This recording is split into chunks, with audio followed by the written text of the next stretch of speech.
Hey guys, good afternoon. It is a little after 4 o'clock here, and I know you're looking at this like she has lost her damn mind, but I really haven't. I have this set up like this for a reason, and I have a poem that I wrote this morning. It just, again, one of those things that, the words started flowing from the top of my head, and so I said I'm going to start writing, before I forget it.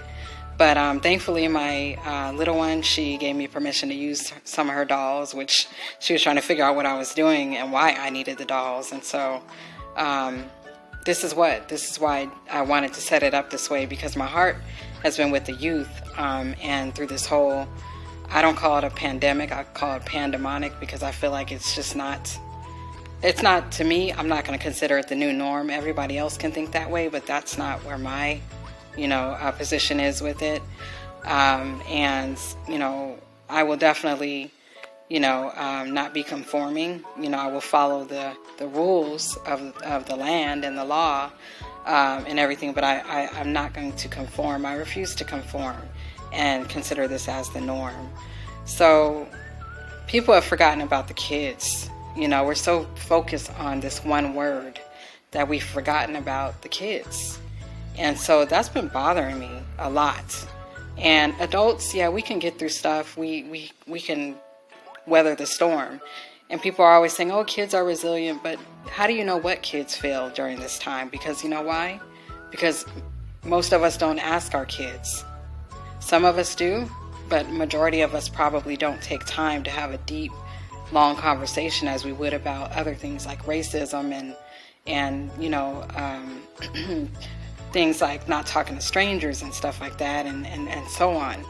But we do need to talk about this. It needs to be addressed. So if you see the setup that I did, I have the little girl doll on the left. She's holding some hand sanitizer with her mask on. And then I have the little girl here in the back of the chair, and she has her mask on. She has her bubbles, but she don't have nobody to play the bubbles with because there's a divider in between. I got the tape measure that's saying 6, number 6 for 6 feet apart. And so they're all spaced out here, so she has no one to play with. And then I have the little boy here. He's chilling, but he got a little ball in his lap. But again, their distance, because they're told 6 feet apart is the right thing to do, right? And so he has nobody to play with. He's got, he looks lonely. And I put the number 6 on his mask and kind of put his mask down. So you can see the sadness. It's really a Caillou doll, but he always has that facial expression, so that's why I wanted to use that doll, because he had a look of sadness. And then the number 6 on his mask was for the 6 feet apart. So I wanted to go that deep with it so that you can see a visual on why I'm so into the youth right now and what they feel, because it's not healthy. This is not healthy for them. And, I just hope and pray that, somehow that everything is revealed, and that things get done and resolved. Because I don't think that this going on for too long, it's not healthy for them. Kids need to be with their friends. They need to be with their classmates. They need to be learning in a school environment. I don't mind. That's my child. I do not mind homeschooling my child, but I would rather her be in a learning environment where she can be with her peers. That's what kids need to be. They need to be out playing. They need to be, in the classroom. But at the same time, with everything going on, I don't want my child in an unhappy environment where she has to wear a mask all day in class, outside of class, in this heat, and it's triple degree weather, and that's not fun at all for these kids. And they're not able to even eat in the lunchrooms at this time. They're going to be eating in the classrooms. So how fun is that going to be?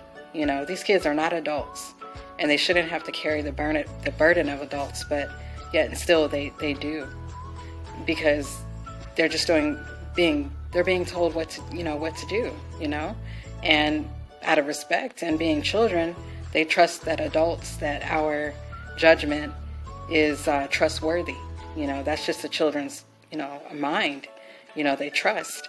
So I wanted to read you guys this poem. I'm going to rotate my phone back around here. You're going to see my dog sleeping and the little mess I have over here. I have moved some stuff out of the way so I can do this setup. And then I'm going to read this poem here. And what it's saying is it's a letter, like a letter from me to the youth. And I hope you guys receive it, enjoy it, and don't take offense to it, because I'm coming from a good place in my heart and from my soul always. Anything I write like this and put a lot of thought into it, it's coming from my heart and from my soul. So I hope you guys enjoy it, and you guys have a good rest of the week. We only got one more day to go, and then it's the weekend, so I'm ready for the weekend. It's been a really crazy week and everything. Lost a really good friend, and so I think just that alone, the grief just kind of pushed me to do this. And she always encouraged me to do and operate in my gift, and not care about what others say, because I need to do it. I need to get it out and express it instead of internalizing it. So that's what I'm doing. And so here goes the poem, you guys. To the youth that cannot speak their truth, just know that I have felt the weight of your confused minds and sadness. Isn't it ironic how one word got the entire world hooked and shackled to the Corona Chronicle phonics? Once upon a time, Susie, Johnny, and Jasmine could run outside freely and catch a ball. Now they've been put in a position to fend for their own fun within a colorless prism made of four walls. No one bothers to ask the little ones how they feel behind their printed animated masks. The political and bigwig demands of yelling, telling, and placing the additional burden on their shoulders and overloading their undeveloped frontal lobes. Be smart and stay 6 feet apart. Stay indoors if you don't want to die. And wash those filthy germ-infested hands. It's okay, it's normal and cool to not be around your peers talking, laughing, learning together, and eating in the cafeteria at school. But the longer they are forced to isolate, the more their emotional and mental state will blossom into dandelions, causing them to feel angry, sad, displaced, or that they are just a child with no voice or no choice or a voice in the matter.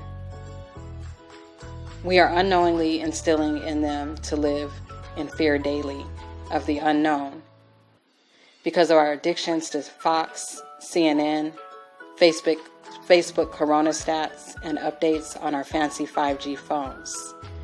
Meanwhile, little Susie, Johnny, and Jasmine are forced to grin and bear it all as they stare outside of their windows with tear-filled eyes, wishing that they could laugh with their friends, play chase with their friends, and catch a thrown ball. No more blowing bubbles for fun. Now they're living in a bubble, unable to freely bask in the summer warmth of the sun. Without hearing the words, "Be sure to wear your mask, hon," signed with kisses, care, and hugs. Compassionate One.